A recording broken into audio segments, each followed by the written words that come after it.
Pascal Rioult. I'm doing a new piece, which is kind of a follow-up on a piece I did 2 years ago, where I commissioned an American composer, leading composer, Aaron Kearney, to do a piece called On Distant Shore, which is based on the character of Helen of Troy. I had hesitated to do any Greek tragedy or mythology for a long time, because I danced with Martha Graham, who, you know, has kind of a stamp on that. I decided to do this piece, and I felt like, well, it went pretty well. Why not do a second one? So when I commissioned a new composer,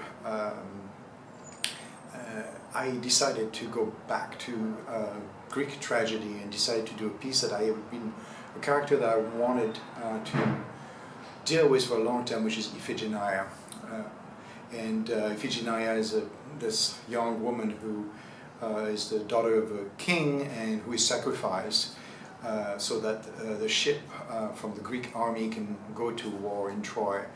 So it's kind of the same idea again here about how a young person, a woman in this case, but a young person is kind of giving their life or being sacrificed to, you know, to go to, so that the country can go to war. And that's something that I've always been fascinated with the character, because not only does she do this, but she does it of her own will. She has this moment of transformation, transfiguration, where she goes from being an innocent little girl to who is going to be sacrificed, to realize that the only way to have a decent way to deal with this, a decent ending to her life, decides that she will not be forced, but that she will willingly, like Joan of Arc, go to be sacrificed so she can save the honor of the country, which is you know, symbolically an amazing statement.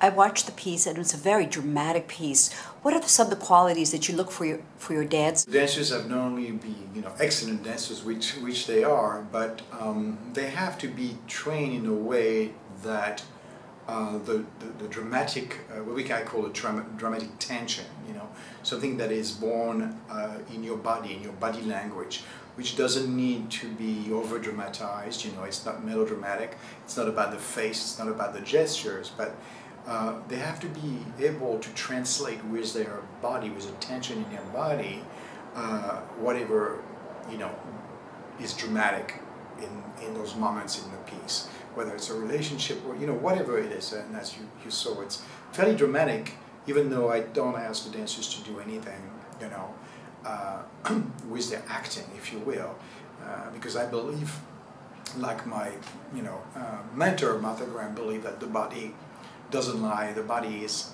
able to translate, if it's well used, all those dramatic, emotional moments from us to you, the audience, just by the fact that we totally understand, because we feel those things. You don't need the words. You just need, you know, the body to have, you know, express exactly something that you will then recognize. And that's what I do as a dancer. So we try to not, you know, they're not actors. They don't use their faces. We don't do really what you saw. The piece is not narrative. It's not telling a story, you know, as we go. But it's definitely leaving you with a lot of emotions and a lot of drama.